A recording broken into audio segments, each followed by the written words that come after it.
Hey, hello, Kate. Hi, Cheryl. And how are you today?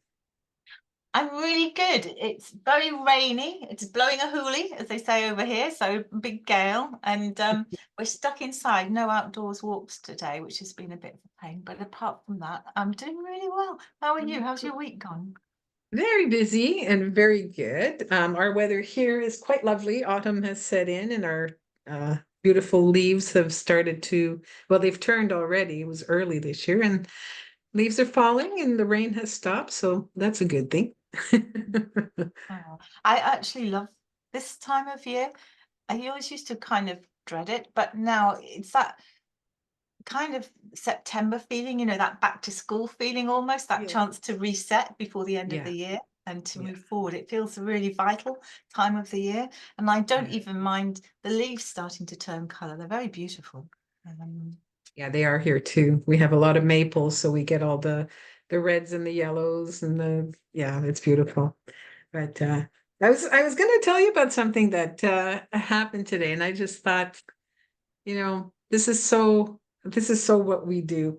I'm in a Facebook group, and or yeah, where you chat privately, yeah, Messenger. Okay, so we established this group about 15 years ago, and it was at the time all of us were on Atkins.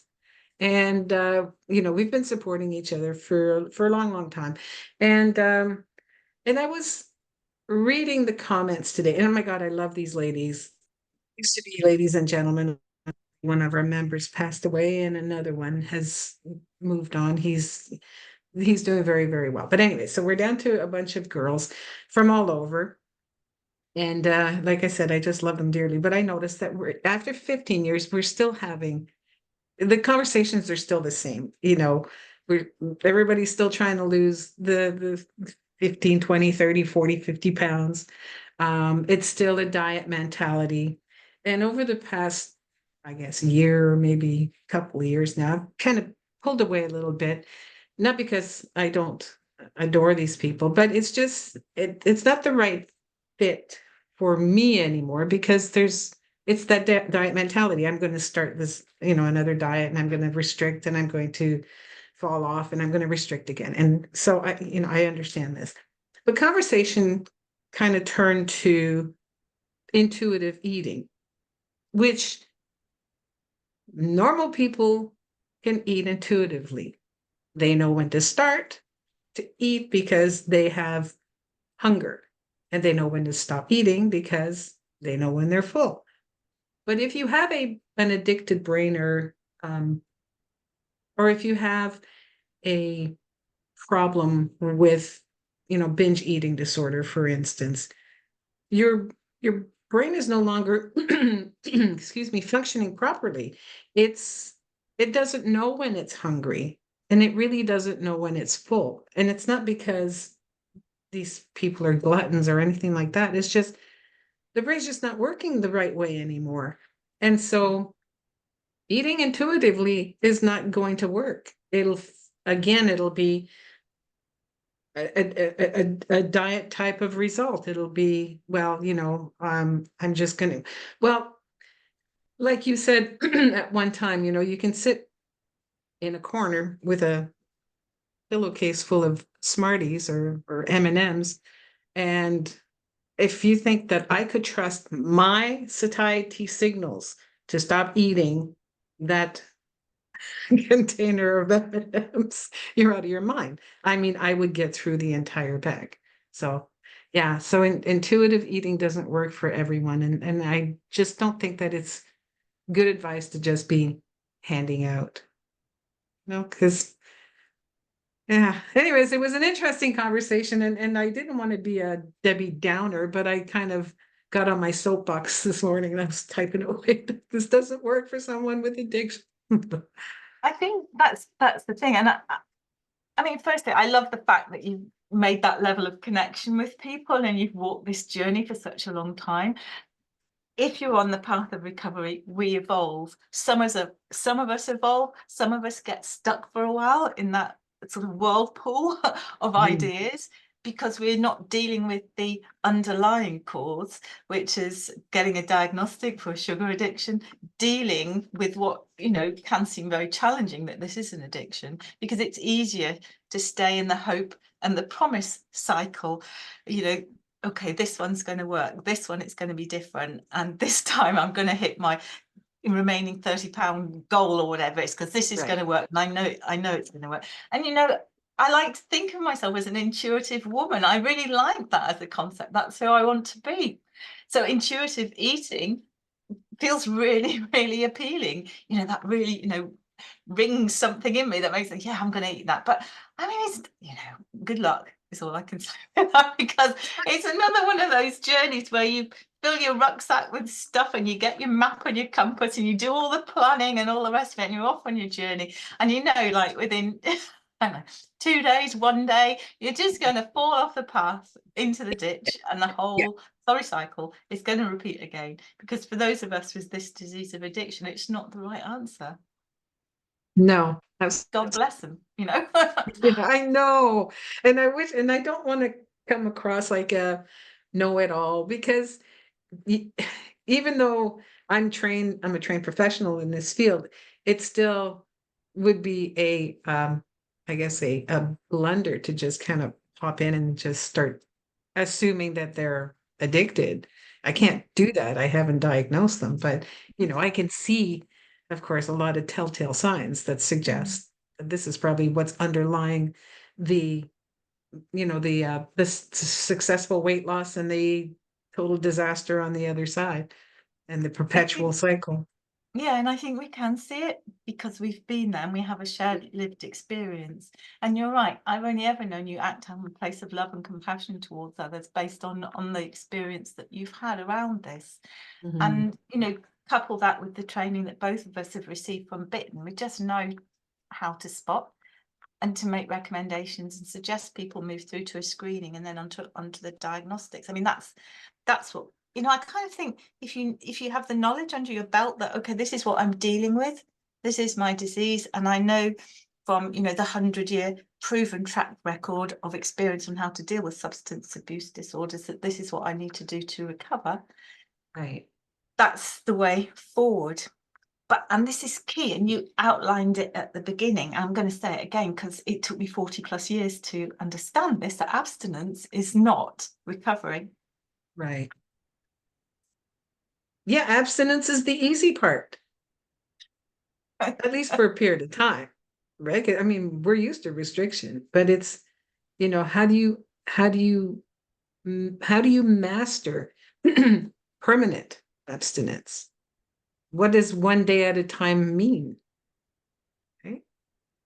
Because Yes. I mean, when you're in the diet mentality, all you're thinking about is the 30 pounds. You're not thinking about, oh, today I have to make this decision. And then today comes again the next day, and today I have to make this decision. And on it goes. Yeah. And it's a big ask of oneself when we've been stuck in that loop, in that diet mentality. And for many of us, that has actually been for donkey's years, since teenage years. You know, the dieting, the restriction and stuff is the only way of life that we've known around that. You know, food and thoughts about food have absolutely consumed us for years and years and years. So asking us to step out of that faulty belief system into a new way of being is massive. And what's interesting is that, well, abstinence is not recovery. It is absolutely necessary as a ticket into the recovery show. So Right. that is the starting point on Yeah. any changes that we want to make in our way of being. Yeah, you're right. I love that. It's the ticket in to recovery. Abstinence is the ticket into recovery. That's brilliant. I think, you know, eating in the way that we suggest around that really starts to calm the brain and helps us move out of the brain fog and the sort of confusion and all the denial perhaps that is sat within us, biochemical denial as well as everything else around that. Yeah. When you start to get a pocket of clarity, that's when all the addiction knowledge, the training, the education piece starts to come in. And then we start to build the ability to reconnect to what we've been missing in our life. But none of that is possible without abstinence. Yeah. Yes, because as long as you're still into the foods, the highly processed foods and the sugar, your brain is not functioning properly. So you can't make decisions properly. You don't even have the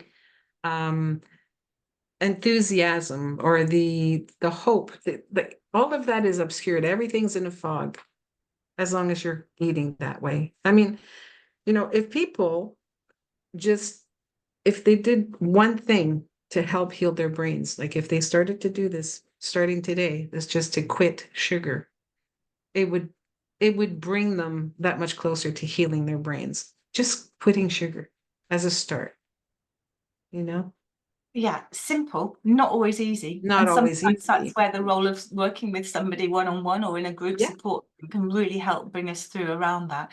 But that's you're right. absolutely key. And I'd love you to expand on that in the sense that when I hear the word abstinence, I might think of a monk dressed in sackcloth and ashes being beaten with a big stick and abstaining from it. Sounds unpleasant. It Yeah, sounds challenging. Can you right. tell me what abstinence means to you in simple terms? Yeah, so for me, abstinence has been doing away with one, sugar. Well, for me, doing away with alcohol. That was one of the big things. Mhm. And then doing away without sugar. So anything that contained added sugar. And then recognizing along the way that even fruit for me has been a trigger. So the taste, the sweetness has been a trigger for me. So I have to, I'm able to have a little bit, but I cannot sit down to a bowl of fruit as Mhm. a meal. I can have a few berries in a salad or, and cottage cheese.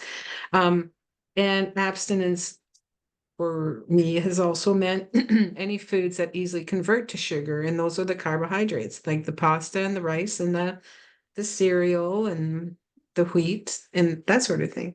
So it sounds very restrictive, but it's really not because you're still eating lots of vegetables, you're eating your meat and your fats and your cheese and your eggs, and the only thing that's missing are the carbohydrates. Um, so abstinence sounds restrictive, but it's really not. Like if you look at my food journal, you would see that I eat very, very well and to satiety. Um, and intuitive eating does not work for me, so I do tend to track what it is that I eat so I can Mhm. see. Yeah. Mhm. But- So yeah, so abstinence is not being a monk, but it's understanding what works for you. What can I eat that is not triggering and making me think about food all day? So And it does work. I mean, what you're saying essentially in terms of food rules, I think are quite few. Is just don't eat the sugar, don't eat the unnatural seed oils or the sort of dodgy fats that we that have, too, like yeah. sunflower oil, safflower oil, and things like that, rapeseed oil in the UK, and no grains. And just using that as a starting point to get into abstinence and start to create a bit of distance. But of course, also understanding that we can replace the sugar with fat because we're looking to transition from being sugar burners into fat burners. And the Right, fat can bring a delicious satiety feeling or sense to the meals that we're eating. So in that sense, although it's a different taste, maybe in a different texture, it can bring about a sense of abundance and fullness and leading to satiety, which is a very welcome sense that we can start to tap into and become aware of that feeling of having a nourished body and a nourished belly that feels like it's eaten a good meal that's right, going to do us well, that's right. going to serve us well in terms of our recovery, as Mhm. opposed to those snatched pockets of processed cardboardy things with the wallpaper pasted sugar on the top that Right. weren't enough, one was never enough, and all the rest of it. So it Right. it is a different way of eating, but it's what we're saying is abstinent is not like a harsh binding, not in the way that addiction is binding. Right. It's a gentle opening up to a different way of eating. That's right. That's right. Mm. Yeah. But a lot of people think that abstinence is recovery, and it's not. It really isn't. There's a reference often made to the term dry drunk, which I guess you've come across before, which I is have come where, across it. yeah, give up alcohol and stay away from alcohol, but they Right. don't move into recovery. So they kind of get stuck in that no man's land. Mhm. And it Mhm. can make you feel very like lacking, that you're being deprived, and feel very Right. restricted, and it feel like a lot of hard work. So the key is to be building in a recovery program. In the big book, it refers to being looking for a recovery program that allows for limitless expansion, Right. which is a very grand way of saying Right. it, but a way of reshaping and reframing your life to have recovery full events on a daily basis that really keep you feeling that you are creating a purposeful, meaningful life. And it's that bit that requires work and effort to find out what it is that makes you feel like that. So in terms of a recovery program, what sort of thing would you class as being part of a recovery program? Well, I think the first part of the journey towards recovery is also going into it with the mindset of not having given up anything. Like when I decided to not drink alcohol anymore, I did not give up alcohol. I chose to not have alcohol in my life. When I decided to go on the recovery journey with the food, it was the same thing. I did not give up sugar. I chose not to have sugar in my life because I wanted to get better.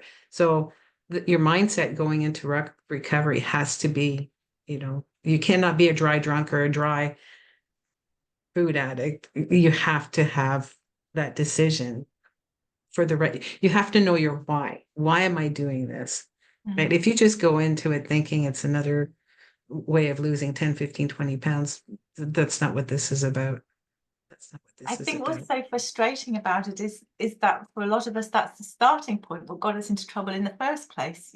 Right. Setting up that behavior, but still thinking that it's all about the weight, or we ignore the crazes and the compulsive and obsessional thinking that has become so damaging to Mhm. our existence. So yes, having the wherewithal and the power to see it as an empowering choice, I think it's a fantastic place to start, Mhm. and to be able to do that. And then moving into recovery, what does that look like if we were trying to describe it to someone? Yeah, well, that's a great question. I'm just trying to that's a difficult one to answer. I know I like to fire out these difficult. I think it's difficult because it's different for everybody, I isn't it? think so. I think so. Um, I think when I work with the client, I think one of the first things that I like to go over is understanding where they're at in their lives right now, um and really listening for the messages of fear, because recovery is a difficult thing to do, but it's very doable with the right tools.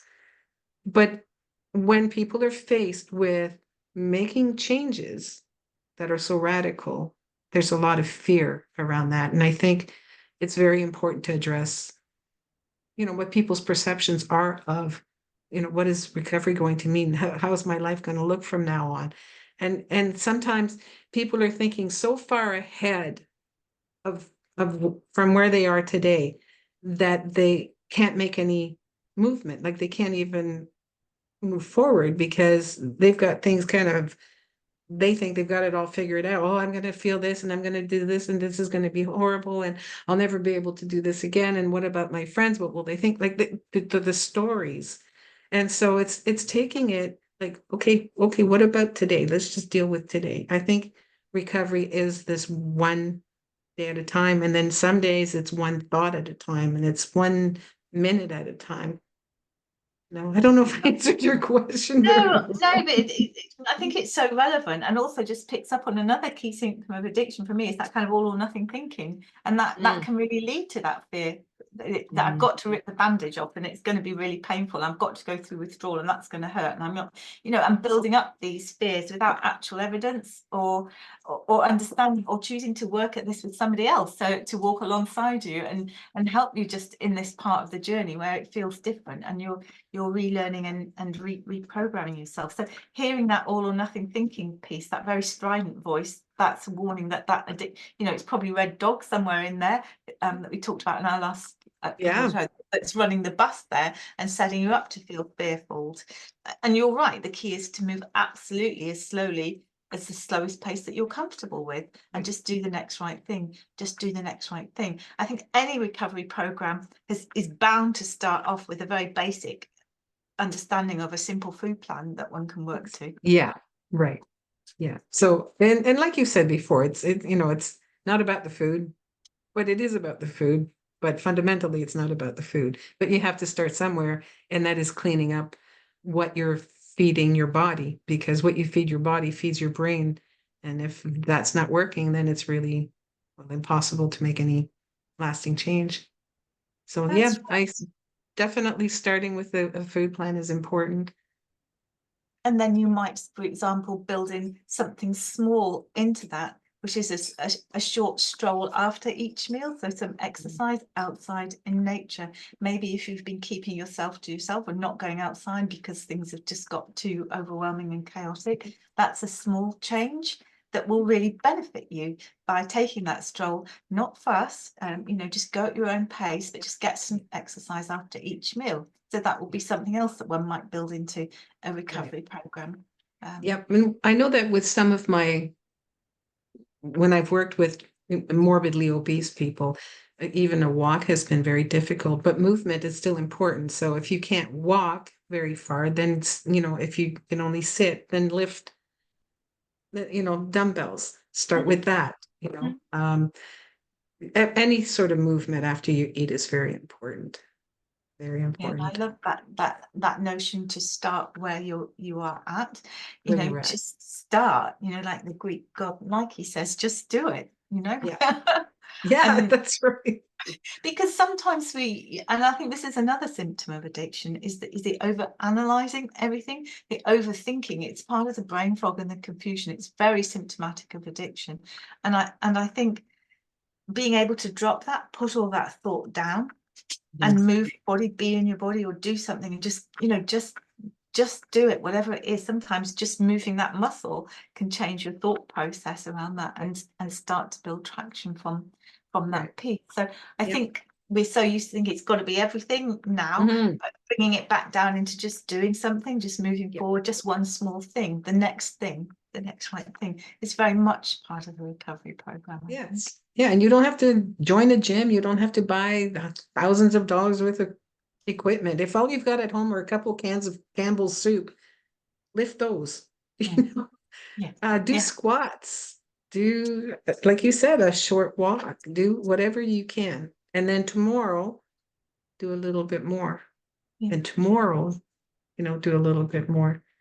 Yeah, Yeah. just wonderful. Just start where you are, but do something, whatever it shows Yeah. up and looks like. Yeah. And just break things down into manageable little sections. And everybody's going to start at a different place.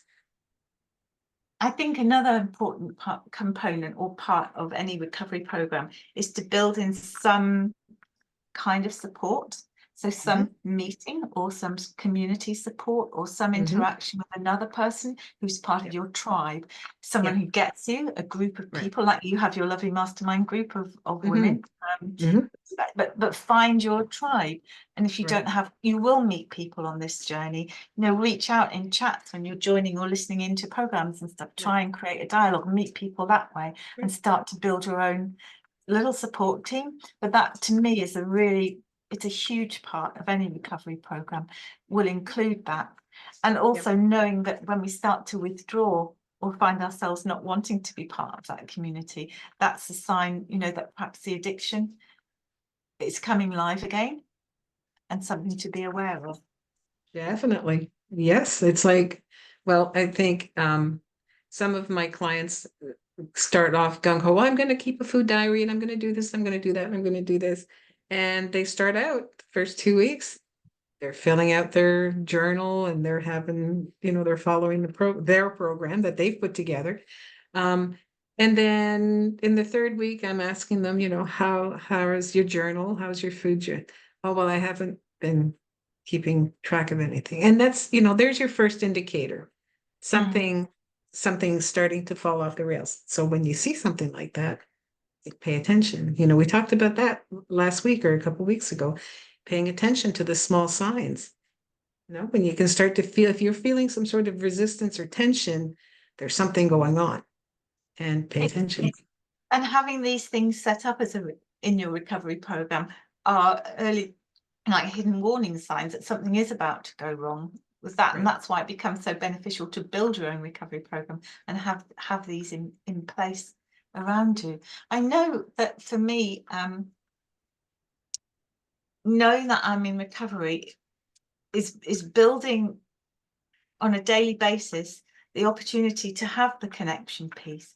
I also really value being creative. So, and I know because you also have worked in art therapy and Mhm. as an artist, and you're a Mhm. really talented artist, that the creativity piece is welcome for you. And also, within anything that I'm doing in a day, finding a way to contribute, even if it's in a tiny way, just to make a difference to somebody else, to lift Yes. myself out of myself, Mhm. really helps me just be different to how I was before, when everything was really focused on me and what my next hit was going to be. Right. Yeah, definitely. Hmm. Which it's funny because we're talking about what we do and how it's making a difference in people's lives. Um, and there's so much to be done, and sometimes you kind of feel like, you know, I wish I could help everybody. Like in the group of women that I belong to, I wish I could just help them all. And um, but it made me think of maybe this is just out of the blue, but it made me think of a poem that Bitten read to us when we first started our training. Do you remember the starfish story? I love that story. Are you going to tell it? If you don't mind, I actually have it right here. It's called the Starfish Story, and it takes place on the beach. There's an old man walking on the beach one morning after a very big storm, and in the distance he can see someone moving along the beach like a dancer. And as he comes closer, he sees that it's a young woman, and she's picking up starfish and gently throwing them into the ocean. And he says to her, "Young lady, why are you throwing starfish into the ocean?" And she says, "Well, the sun is up and the tide is going out. And if I don't throw them in, they will die." And he says, "But young lady, do you realize that there are many miles of beach and thousands of starfish? You can't possibly make a difference." And the young woman listened politely. And then she bent down, picked up another starfish, threw it into the sea. And she said, "It made a difference for that one." I just love that story. It's adapted from the original by Lauren Isley in I think it's a book called Life's a Dance. So there are times when you want to help your family, for instance, and of course they won't take advice from family members, and you want to help your friends. They're like, "Oh, there goes Cheryl again with all of her advice." So I mean, you can't help everyone, but for those that do come to us and ask for help, well, it's nice to be able to make a difference. To make a difference and just to share some guidance and inspiration, I guess, from the training that we've both completed, but also from our own individual life experience and life stories. Being able to have that authentic dialogue with people, um, sometimes it's just enough to make a difference. That's right. Yeah, to have the empathy. Been there, done that, and wake up every day with the same decisions. Today's going to be a good day. Today's a sober day. Today's a abstinent day, and life is good. It's not like we've said before, we're not sitting around, you know. No, the point is that we have a life. That's That's the it. difference. I'm not Right, enslaved or entrapped by the addiction piece anymore. There's right, space to be creative, to paint right. in your case, or design fantastic things, or for me to write, or just to be with people. I spent a morning in coffee with a friend, and we were talking about all sorts of stuff, neuroscience, brain, just really interesting stuff. And my brain felt really clear, and it was really sparking of ideas. It was never like that before, you know. I, I, it was a very different experience being alive then as it is to being now. And I love that every day there's renewed hope. Yeah, absolutely. Yep. I completely agree. Mhm. So next week, Mhm. we're going to be looking at clutter. And we're going to be Clutter. looking, yes, we're going to be talking about Oh, clutter and how that can sometimes be, for some of us, a really big warning sign that things are about to go off the rails.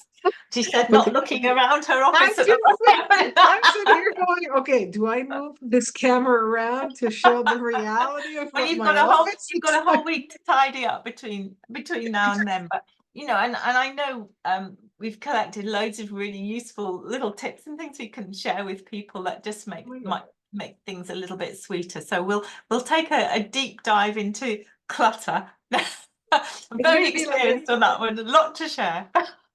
Clutter Buster week. So if anybody's got any questions at all or anything that we can help with, um, say for coming around and cleaning your house, we might not be able to do that, but we might have something up our sleeve that would help. So I really, thank you for your time today, Cheryl. I really look forward to talking to you next week. Absolutely. And you know what? To be a good team player, I will take a photo of my office before, and then I will share it on camera next week and show you the after, because That's it has to perfect. be Right. done. I'm going to hold you to it now. There's no excuses. All right, that sounds like a great challenge. Okay, have a great week and I'll see you then. Take care. Bye, You everybody. too. Bye. Oh, that's too funny.